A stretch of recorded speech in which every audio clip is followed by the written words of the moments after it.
Well, we've got Ohio and we've got Florida. I think Ohio is starting to do the same thing Florida's doing. It's opening up like crazy now. We're open for business. Even though people have been getting little bits of COVID here and there, people are anxious to go out and actually see physically properties that are available for sale. How is it? Have you guys, as you're driving around, David, do you see open house signs now more than ever or less than ever? Yeah, it seems like they're happening. Okay. Yep. Yeah, I saw one the other day during the middle of the week, which was kind of interesting. Yeah. So we wanted to just talk about the idea of reopening open houses, like in live open houses, instead of just the virtual ones and all these little crazy creative things we've been doing for the last 2-3 years. Yeah. So Joanna's going to mostly lead the class, and you know me, I never shut up. So I'll just pop in here and there and add some things. Okay. It's always a wealth of knowledge. Yes, that's it. All right, I am going to go ahead and share my screen with you guys. And don't forget, for those of you who are in Florida, we do have our video studio set up on our second floor of our Fort Myers office.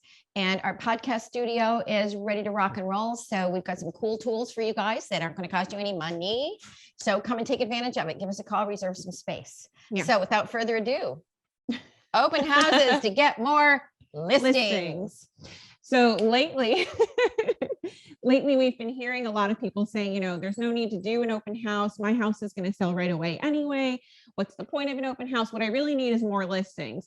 Well, right there in the same sentence, you've kind of answered your own question. How are you going to get more listings? It's doing an open house. In the short period that you do have an active listing, it's important to capitalize on the gold that you have and get yourself out there, brand yourself, and be able to plug yourself into the neighborhood. So today, you know, we've done plenty of open house 101 courses before. You can find those on YouTube. You can find different materials in our open house folder and app files. And that's just how to do your basic open house. If you're brand new and you're really nervous, check out the app file, give us a holler, and, you know, pair up with somebody for sure. But today we're just going to focus on how you're going to use that open house to get yourself more listings. We're still in a listing shortage right now. We're still seeing, you know, a little bit of, you know, with the low inventory, people are buying very fast. We're not seeing as many multiple offers. It's not the buying frenzy it was. Here in Florida, we're going into our off season. In Ohio, you guys are kind of going into your season. So we're flip-flopping, but regardless, it's still hot. So yeah, the supply and demand is the demand. name of the game. And that's what your customers need. No statistics when we're talking about being at open houses. Yeah, for sure. So why open houses? So first off, what we're going to focus on today is getting listings, but you can also get buyers. It depends on what you're looking for. We still have people that love their buyers. Even if it's more difficult right now, you're going to get some of that. Can you see the screen? Okay. and branding is like super spectacular. It's a great reason.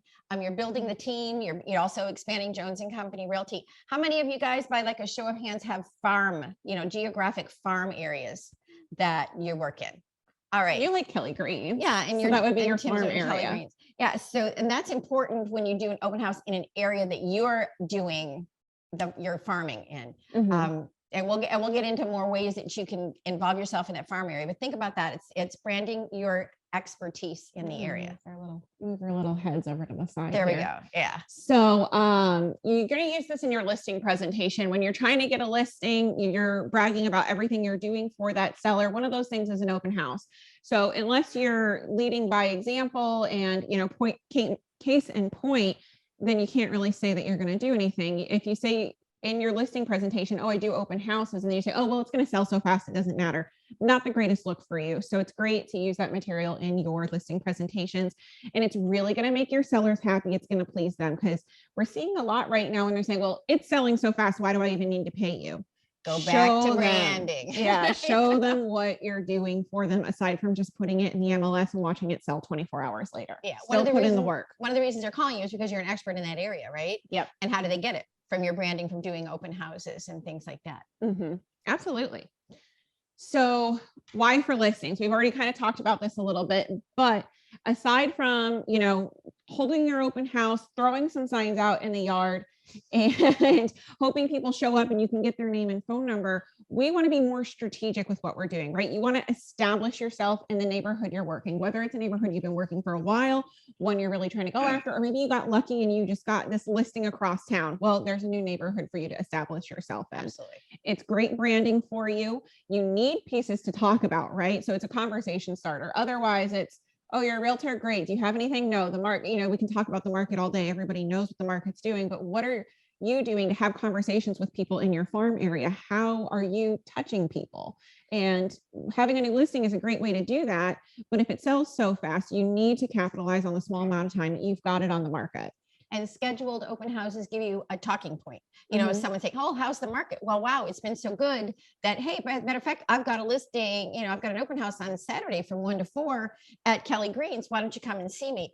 It starts those little conversations, and it sets you up for the fact that you look busy to your customer. Yeah.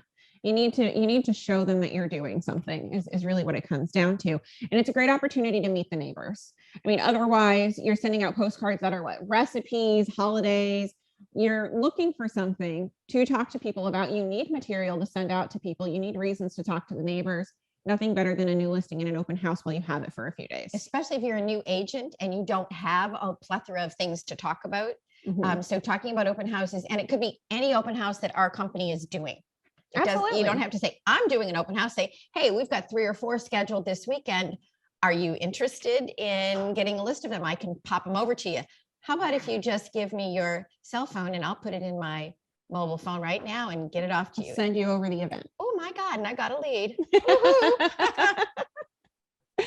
So the important thing right now is when you're getting that listing, you want to plan ahead. You need to be thinking about these things ahead of time. I know we get so excited when we get that listing. We're like, let's just get in the MLS because we're going to get it sold like that. Great. That's awesome. I agree. However, if you're more strategic in it, you can utilize that listing in more ways than just getting that one listing sold. It can feed you more listings. So failing to plan is planning to fail. You want to get your checklist in place, follow along, have a strategy. And once you create that strategy, don't recreate the wheel every time. Be like, oh, what do I need to do, to make this listing get me more listings? Use our checklist, use your own checklist, have a plan. And maybe Crystal, you can pop in on that. You're very good with strategic planning and checklists and things like that. It's important to have a checklist and a plan. I mean, I am. Otherwise, we're not supposed to remember every little thing. So if you have a good solid plan, you just know how to replicate a really good experience each time. Yeah, you don't freak out, especially when you're new within your first year or two. You've got this great listing. I was like, oh God, I kind of remembered that they told me what to do. The checklist will help keep you organized. Yes. Yep. So, and aside from just getting that listing and plugging it right in, if you sit down and you've got a new listing and you sit down with your seller and you guys talk strategy, it's not just for yourself so that you benefit, it's also for the seller. So right now, what we're seeing that works a lot is people are listing their houses on like a Thursday or Friday, calling highest and best by the end of day Monday. That is not just great for your seller, it's also great for you. So you could get the listing over a weekend, or you could get the listing on a Monday or Tuesday. You're going to get that listing agreement signed ASAP, because whenever they say yes, get it signed. That's important. Yeah. Yes. We're not saying, take your time and getting it signed and plan. No, get that sucker signed and then get your plan together. So when you're sitting down with your seller, it's important to say, okay, here's what's going to be best to get you highest and best, right? We're going to list it on a Thursday or Friday. What weekend is going to be best for you for us to hit the MLS? Now, you can't market it before it hits the MLS. However, let's put a schedule together. We're not just going to put it in the MLS right away, right? And that gives the sellers time to know that you're going to come in and you're going to do photos, or gives them time to do some of those little tweaky things that they need to do, like go out and buy new pillows, or get the carpet shampooed, clean the house, figure out, clean just the house, in general, clean the front entry, figure out what to do with Fido during showings and open houses. So that gives them some time to think about it, and then they're following you. And I don't know if you have a seller's checklist. I don't know if we have one. Some of our agents do them. You use one, Crystal? day one, fresh flowers for the open house, and gives them time to prepare. And then they're feeling involved. Yeah. And if you have the sellers involved, they're going to be happier with you and less likely to be grouching at you if something goes wrong. Yeah. We And like to then be proactive. they're prepared. Tell them to go away for a weekend or just be prepared for that weekend, right? Because then you can sit the whole open house. You are going to have most likely a plethora of showings that weekend anyway. Why not just have an open house? The realtors can come and go as they need with their customers. Meanwhile, you're, making a great presentation within that neighborhood. So we do have in app files in the open house folder as well, a checklist that came from the Realtor Association that you can send your customers to prepare for an open house, which is great to use even to prepare for showings. It's things they don't think of, like put away your medication, put away your jewelry, clean this and clean that. And it's just a great leave behind. And then it doesn't seem like you're picking on them in one particular area. Yeah, bring a magnet and stick it on their refrigerator if you can. Then, your face is out there every day, your brand's Great out marketing there. piece. Yeah. And when people Little dry erase pen. oh my God, super duper things. There's a nice little tool to purchase, as you mentioned it. Yeah. Get some of those little to-do list kind of things. Always put those on the fridge. We love that. Yeah. So if you create the strategy plan with your seller, it's great because they're going to get highest and best for their property, but it also allows you to be strategic in how you're going to list the property and set this open house, right? So you're going to list it on a Thursday or Friday. You're going to have it available the whole weekend, highest and best by Monday. You should be sitting that open house the entire time if you can. If you can't, share it with the agents that don't have anything, right? Put it out there. Hey, I've got this new listing. And if anybody wants to sit it, it's going to be a great time to have the house open all day. This is also going to be a great way for you to possibly get both sides. Yeah, maybe even get both sides. So aside from, using this as the opportunity to get more listings, I know a lot of us lately, when we say, oh, here's a buyer lead, they go, oh no, but your buyer lead could be the one buying that property, getting both sides. Who's going to complain about that? And a buyer might have to sell. And a buyer might have They to may just sell, be out yeah. poking around to see if it's worth selling their house right now. People are nervous about the fluctuating prices. So I think, well, if I can get a really great price for my house, where do I go? What do I do? What can I buy? So you're right. Absolutely. Watching for those buyers can be fantastic. Yeah. So, and that whole strategy is for when you get a new listing, working with your seller, what's going to be best for you and best for the seller. Both of you are going to be able to profit from that. But if you have no listing, that's no problem, right? I attract all kinds of flying objects. Like a fuzzy. So you can certainly sit other agents' properties. In order to do that, obviously, right now within our office, stuff is only lasting, I'd say on average, like 4 days. We've got about 55 Yeah, we've got residential 55 listings. but that's 55 that maybe you don't have. Exactly. So go in there and look.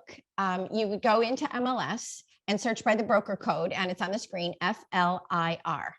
Yep. That'll pull up all of our listings. And then you can look at that, see if it's in a strategic area or a price point that you want to work in.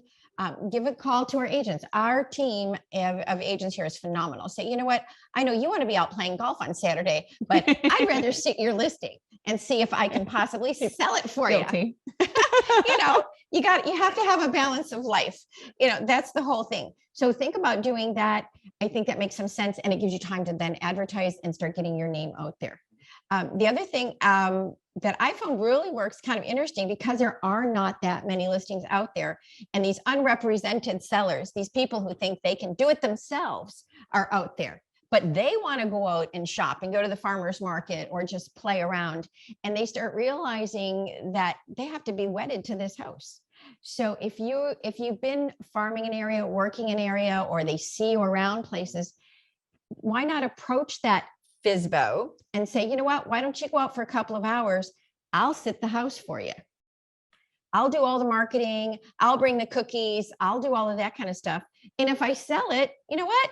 I'll even give you the commission. I won't even take a commission, and then, well, what the hell? Why are you trying to do it? Well, I'm looking for buyers, and I'm looking to establish my brand in the neighborhood.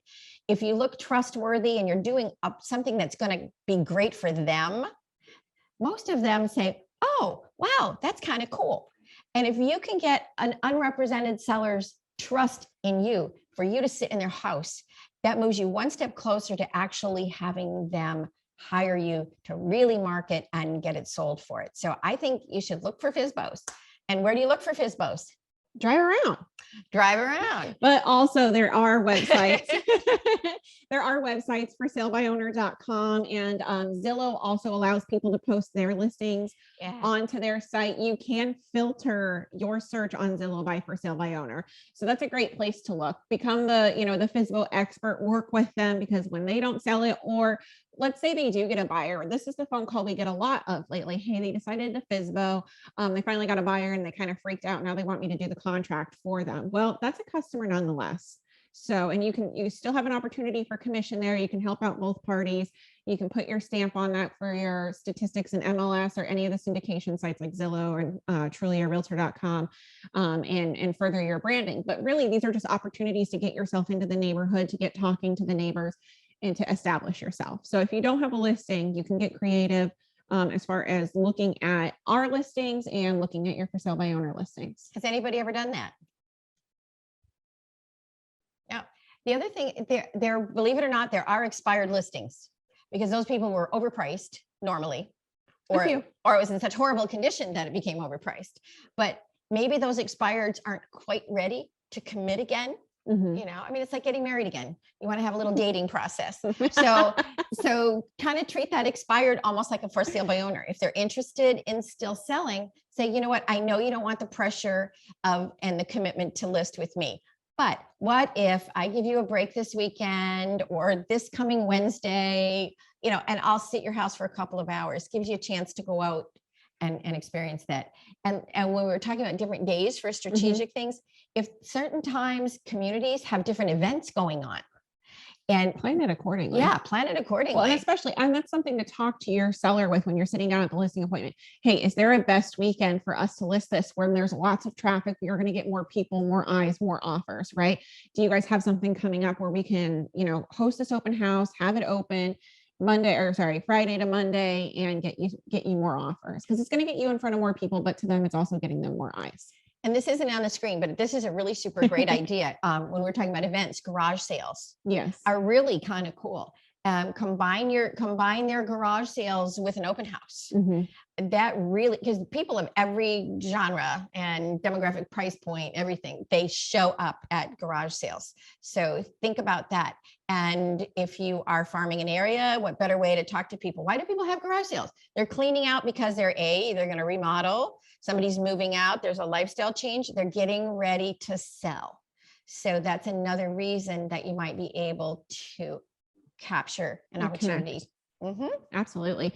And Renee, she asked where this was in app files. We have a folder called open houses. I will copy that into the Ohio app files as well. Okay. It's in Florida right now. So I will just copy that exact folder and put it into Ohio so you guys can access that as well. Yeah. If in doubt, just go to under the search button and don't get so specific with your searching. Maybe just type in the word open. Okay. And that'll expand it out. It's amazing. There's so much stuff in there we don't even know we have in there anymore. Awesome. Thank you.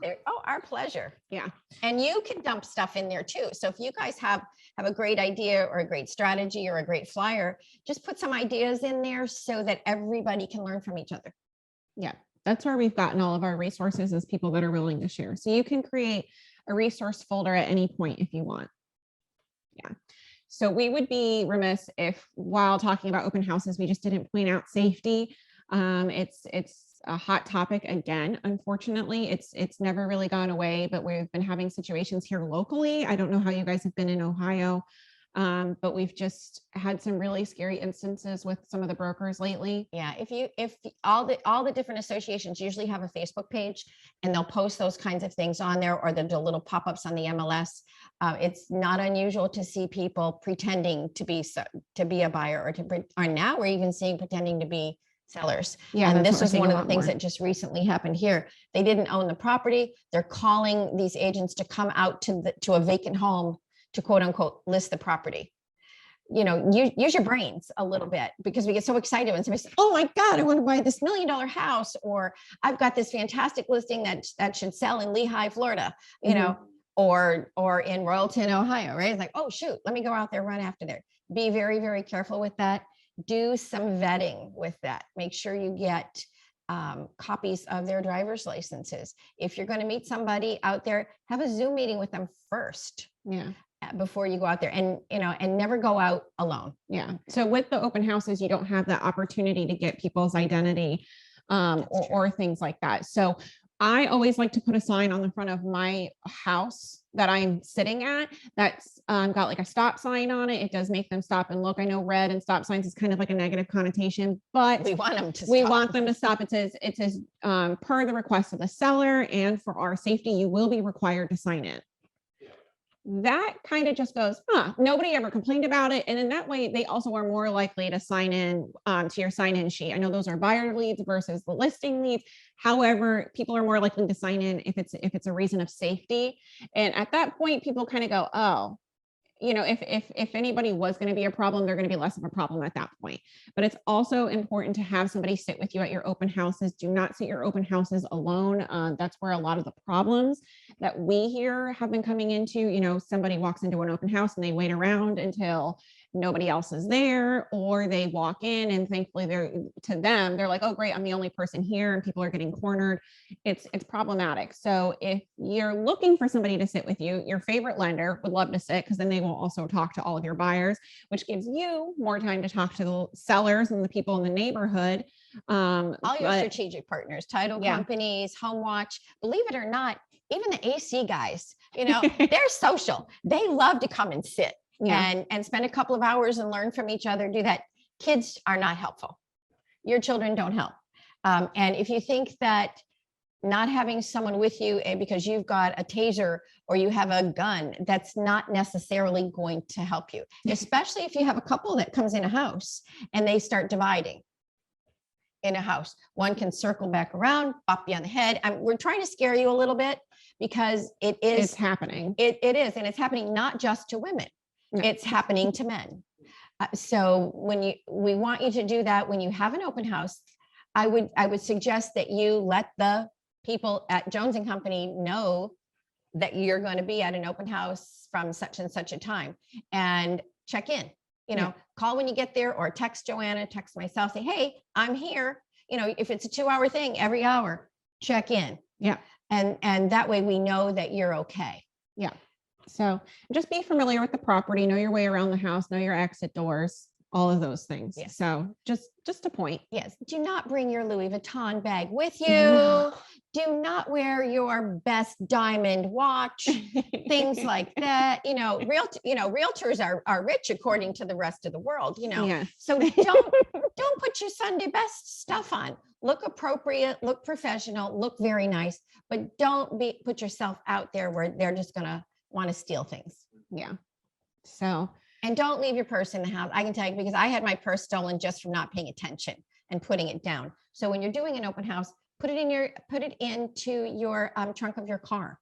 Keep it there. Just bring the things that you need in for your open house. absolutely. Okay. On to a lighter topic. Yes, because she's the expert on marketing. We're going to go over some stuff might seem kind of obvious, and some stuff we're just going to try to give you guys some new ideas. But the whole point of getting a listing and having this open house is so that you can brand yourself and get more listings. And you can't do that without marketing, right? So you've got this new listing, you've scheduled your open house, let's capitalize on it. So first we're going to talk about mailers. So if you have enough time, get those suckers in the mail, invite people out via the mail, or, because obviously you're going to do a just listed and then hopefully a just pending and just sold. But if you plan it right and you've got this strategy set out with your seller, you can get those mailers out. Using Remine is a great opportunity. We've got classes on YouTube, and if you need to come in and sit down one-on-one, I do workshops on Remine. So using that tool provided by the MLS and our Ohio gals, you should be able to access it as well. It's nationwide. It's a nationwide product. You can specifically look at the neighborhood, whether it's where you're listing or where you're farming, and you can take down different filters. So they've got things based on equity. They have things based on, is it an away owner, or is it are they in the area? They have all kinds of different things. They even have sellability scores based on what their interests are. If they think that seller, or they think that owner is looking to sell soon. So you can capitalize on your postage dollars by sending out to a more specific people. And then you can pull lists out of there. You can make labels and send your mailers out. Is anybody doing that right now? That's online? Crystal is. And Dave's driving, so we don't want, don't raise your hand while you're driving there. Oh, no, he's sitting now. No, Oh, yes, okay. too. There you Yeah, And we've been working on some mailers. Okay. okay, and Bear Printing, we have a relationship with Bear Printing. So if they've already got the company logos stored. They've got all kinds of templates. They also have in their system where you can drop a pin and say, I want to go within 5 miles or 10 miles. They will just drop a blanket of addresses. They don't do specifics like Remind. So if you're looking to hit a specific niche of owners, use Remind. If you just want to drop a pin and send out a mailer really quick, use Bear Printing. They're really, really great on getting mail, stuff out within a week. They'll do it for you. You don't have Yeah, to they'll lick and mail it stick. out. No, you don't have to lick and stick. So they'll send it out for you, and they've got great timetables for getting it out in a decent amount of time. What's this interruption piece thing? Interruption piece. When was the last time you got a piece of mail? Well, it's been a while. Yeah. I get Valvoline. Yeah, I gotta tell you, I live in a gated community, and I am so surprised. In the 2 years I've lived there, I've never gotten a postcard from a realtor. Oh my God. No marketing from realtors whatsoever. I know some of us live in communities where we might get it all the time. And I'm sorry if you do and you feel like, well, no, that's not my situation. But I talk to people all the time and they're like, no, I don't get mailers. Everybody loves mail because nobody's getting a lot of mail now. And agents over the last few years have honestly gotten lazy with it. Yeah.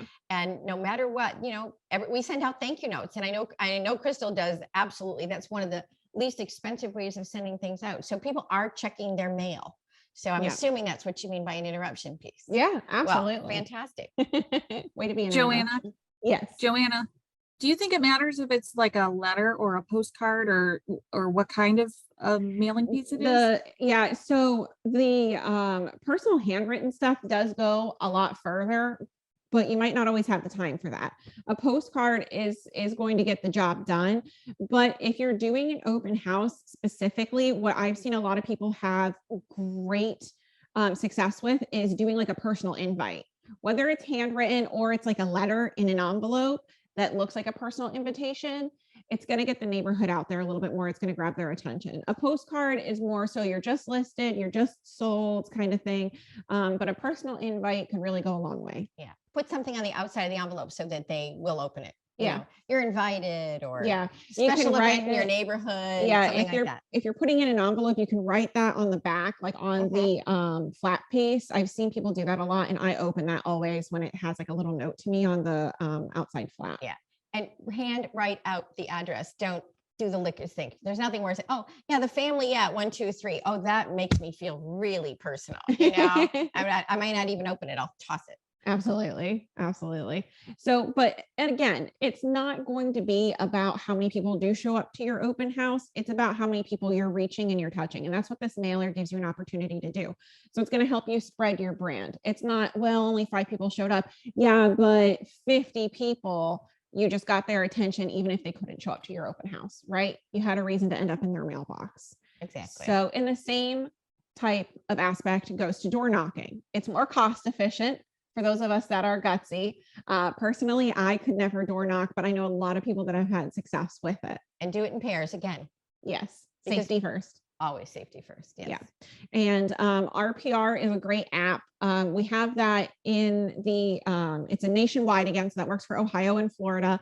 You can download the app on your phone. I know a lot of our realtors use the website, which has a plethora of information, but if you use the RPR app on your phone, you can open up the map viewer. It shows you like a little ping on there when you're walking around and you're door knocking. You click whatever address you're at, you like point your phone towards it, you click whatever address you're at, and boom, you've got all of their information. It's very interactive for you to use on the spot. So if you do get to have a conversation with somebody, you can talk to them about what their home values are. And the RPR home values are a lot more accurate than Zillow. They're not always perfect on the spot, but you'll be able to see what the homeowner's name is and have an educated conversation with the sellers as they're opening their doors. Yeah, because sometimes they'll say, oh, that house down the street listed with ABC Realty. How much is that anyway? Use your Boom. RPR thing and you've got it. You're the expert without having to do anything. Absolutely. Play with RPR before you go out. Yeah, nothing's more nerve-wracking than using technology. You have no idea what you're doing. But it's a great piece to use when you're on the go and you're walking around. I mean, I use it with buyers all the time too, but if you're door knocking, you've got to have, aside from something to give them, you've got your open house to talk about. You want to start that conversation with them about their house. You've got all the information you need. And if they're not at home, the old fashioned door knockers, those little you can buy those through Bear Printing. Yep. Or if you want to do stuff yourself, they do make templates that you can buy at a home store, that sells stuff like Staples Office and Depot. stuff. Yeah, Office Depot. Home Some people Depot. still. You wanted to say Home Depot. I almost do. I did say too. Home Depot because I like to shop at Home Depot. Office Depot. But little door knockers, leave behinds are really great ideas as well. Absolutely. And you're not putting a stamp on those. Nope. So the other cost efficient way to get your branding out there and to capitalize on your open house is going to be social media. That's an obvious. So you want to post several days ahead of time. You want to create an event for it. You can even do a Facebook Live of it. We used to say, so during COVID, it was like, okay, go ahead and do that open house virtual an hour before, and then invite people to come out afterwards and see who you could get to come out, because the virtual was more popular. I would say now get people to come out so you can get them face to face, and then afterwards, do a separate virtual open house, because we've still got a lot of Northerners that are coming down. Ohio, you guys have a lot of people that are also like moving into the city that might be too far to drive in, or they're busy. So give an opportunity for both types of viewers, in person and virtual. And you can create two different types of events too. You don't have to just do your main open house and then make the virtual a side piece. Do two different types of Facebook events, run two different types of ads. I know that we've done a couple of open house ads before. We've just thrown $20 at it, and I've had 5 people come in that say that they saw my ad on Facebook. Well, there you It go. really does work. And use the social media when she's talking about Facebook Live while you're outdoor knocking and inviting. You use your little camcorder if you have one on your hat, or use your camera, use your stick, and say, "Hey, I'm walking down this great neighborhood, and we're going to be hosting a house Sunday, blah blah blah." Just keep building up the hype as you go. And that's really kind of exciting. Yeah, it's all about using every step of the way to capitalize on the listing and the open house you have to get more sellers' attention. So you can put $20 into an ad, get 5 extra people out there, but also, like I said, it's not just the people that show up to your open house, it's the people that you ended up in front of that are looking at selling their home that might not have made it out to your open house. So you can take your Facebook ad and focus in on a specific zip code. That's what's great about Facebook. It's not just this blanket that you're throwing out. So I think you've got like 6 different ways to hit people up, right? You've sent out a mailer, you've door knocked, they see you on Facebook. Maybe you've also, we don't have a slide for this, but you can also call them, use the Remind app to look up the phone numbers. If you guys haven't used it before, use the Sly Dial app. If you don't have time to call everybody, SLY Dial, Sly Dial app, you can just go right into their voicemail. You can pre-record a voicemail and send it out to multiple phone numbers. That they have a free part, but if you want to do a pre-recording and send it out to a bunch, that costs a little bit, but it's really not too expensive. So if I'm a seller and I've gotten your mailer, you've knocked on my door, you're on my Facebook, you're on my phone, and here you are throwing a party in the middle of the neighborhood with this beautiful open house that everybody else is at. I mean, it's just really going to impress them because you are there wherever they look. And that's what the important part is. So this one is the duh part of it, right? You want to make sure, sometimes we get so caught up in all of the marketing and all of the special stuff, we forget to put it on the MLS. So make sure that you put your open house on the MLS, because the MLS will automatically syndicate out to all these websites for you, right? Zillow, Trulia, Realtor.com, Homes.com, those are the most popular ones. Ours syndicates out to over 30, it's like 30 to 35 websites. But what's important is, we talk about this a lot in our orientation with new agents. You want to make sure that you've got your profiles set up on those pages. for free, you can go out to realtor.com, Zillow, Trulia, homes.com, make a free profile, put in your bio, put in your picture so you don't look like that little ghost agent that has just like the little Look little legit because head. your customers are going to check Yeah. before they go out. They're concerned as well with their safety. Yeah. And And if they you are going to look you up. And when it says, hey, there's this open house and here's who's hosting it, and it's just like a blank picture and just an agent name, it's not as impressive. So if one of the neighbors is saying, hey, Joe, did you see that we've got an open house in the neighborhood this weekend? However, you look at it, it's not impressive. Well, we don't want to list with them, but we should go see what our house is worth, and then we'll go list with somebody else. That's the worst. So, but then also don't forget to put it out there on your personal website if you can. So, yeah, and get a hook to get them to come. And then you can also find out where they came from, what they saw, mention when you come in that you saw it on Facebook Marketplace and win a free something. Absolutely. You've got all those nice little giveaway magnets and keychains and things like that. So instead of just handing it to them when they came in, it's like, oh, wow, you won a prize. People love if you give them if you just say, here's a pen, they're like, oh, okay. But if you go, wow, you got the question to our quiz right, you win a pen. Yeah. All of a sudden, $5 Starbucks gift cards really get people's attention.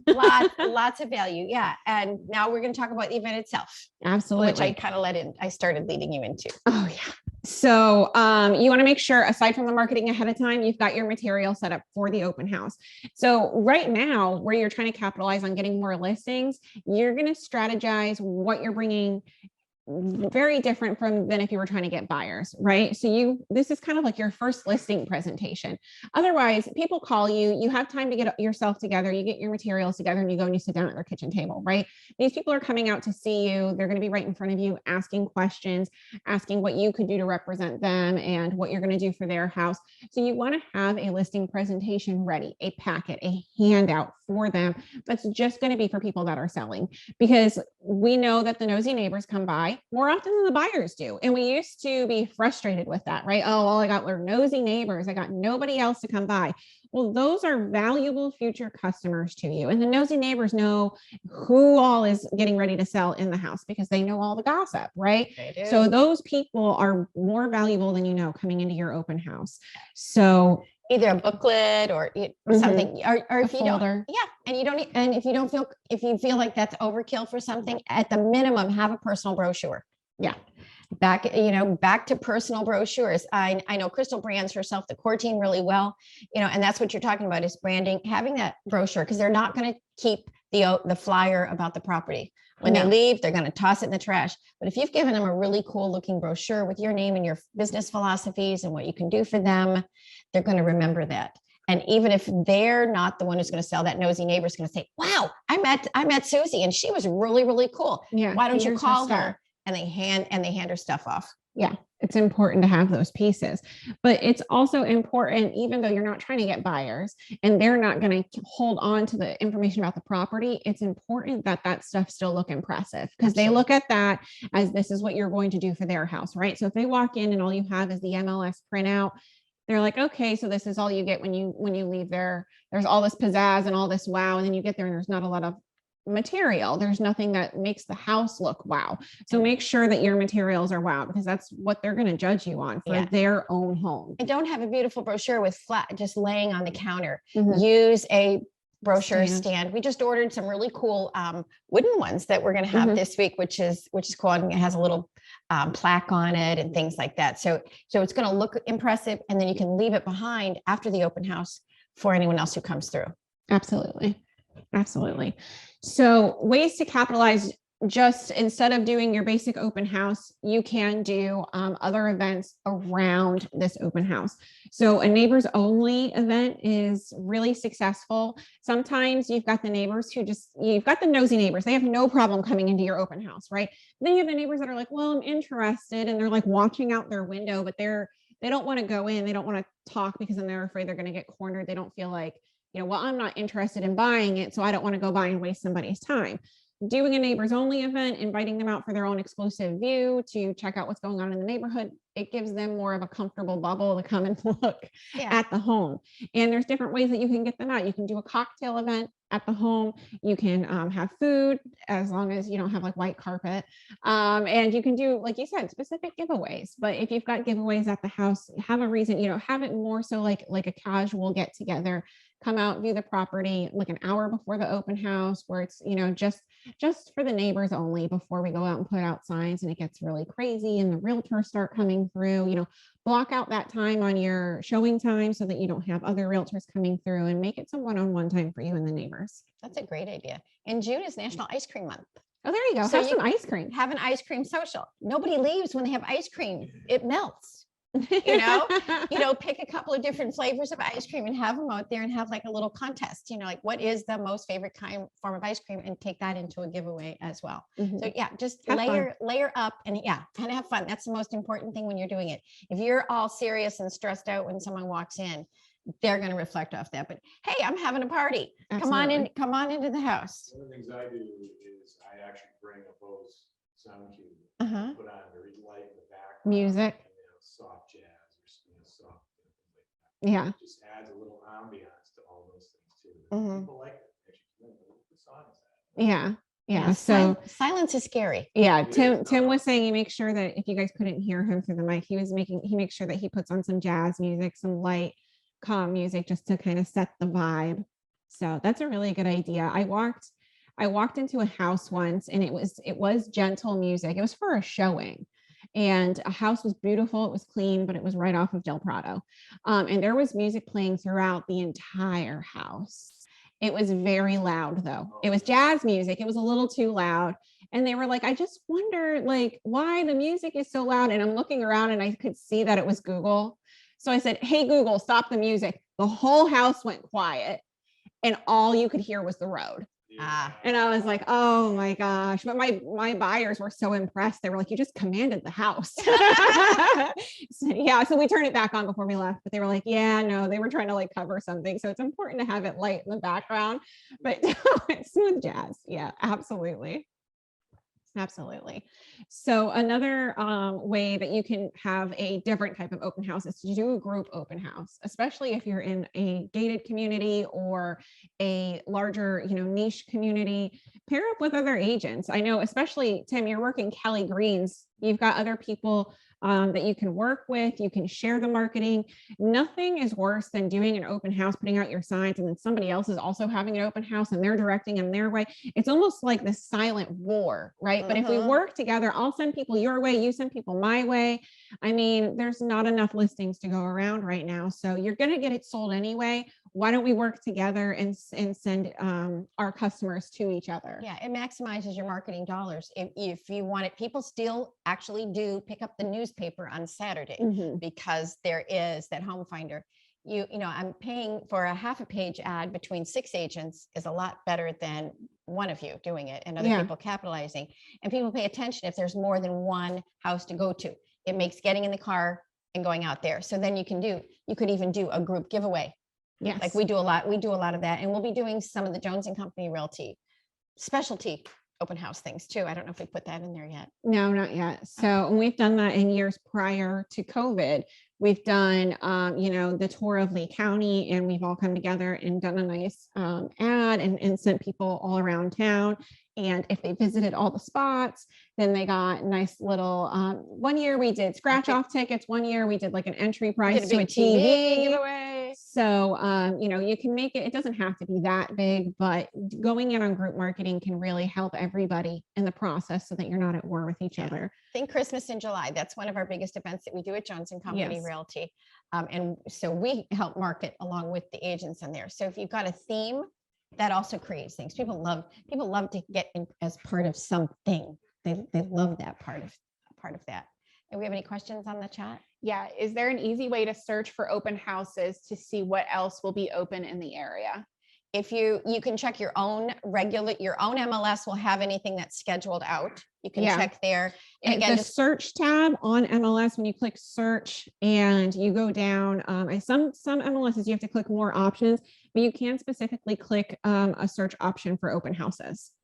And same thing with all of the social media sites, they'll have that as well. Yeah, they've got a filter on like Zillow and realtor.com and things like that for open houses as well. So you can see what your competition is or who you can work with. Yeah, and if you haven't done one or you're not ready to do an open house, when you see a sign or you Mhm. see something advertised, go check out what these other agents are doing as well. Absolutely. Connect with them, work with them.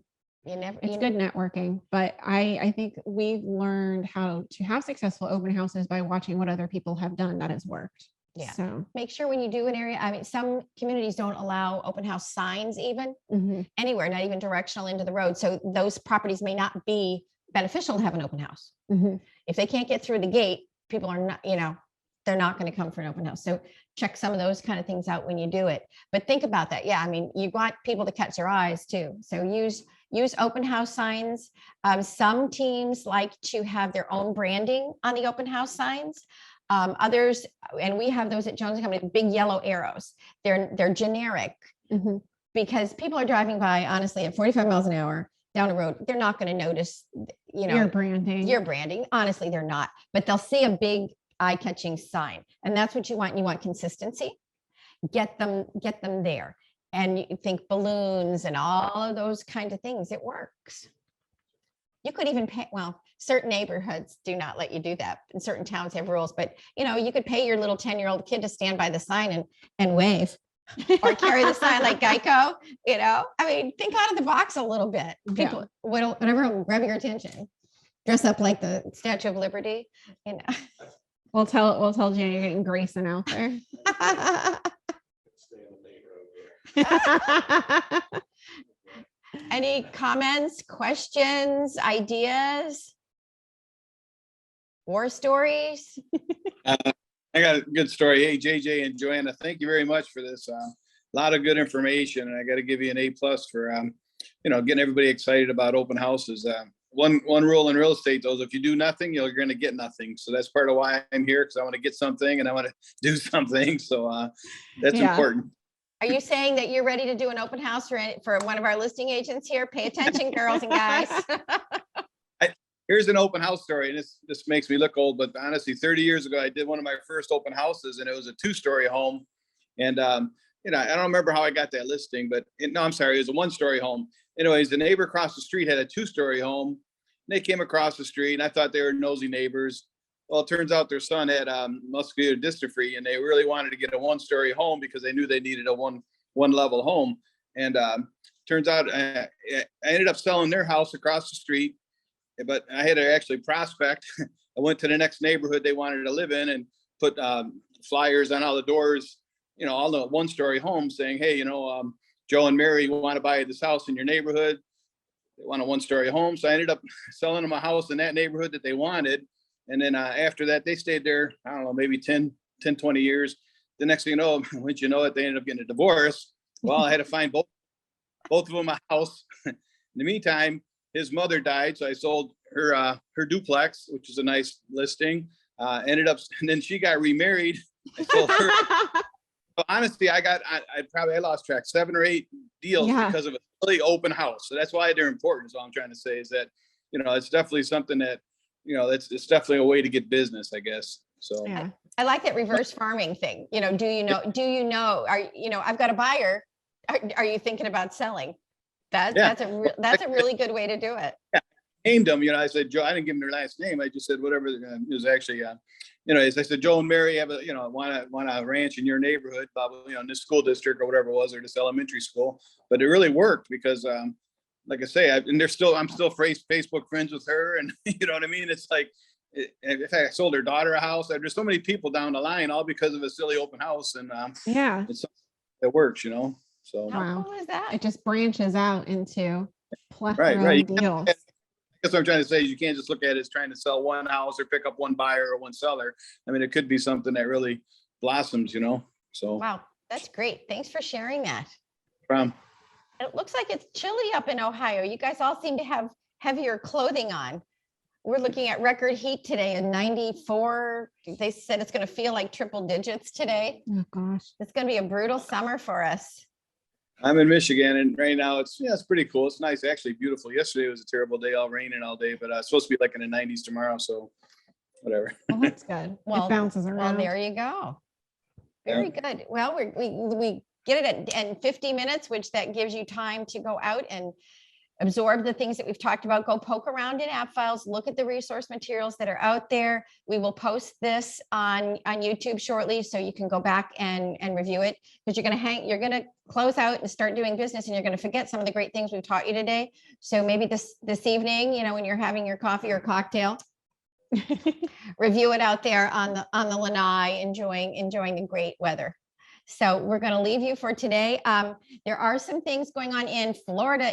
If you're interested, this is kind of weird. The blockchain cryptocurrency world seems to be bringing up more and more in stuff.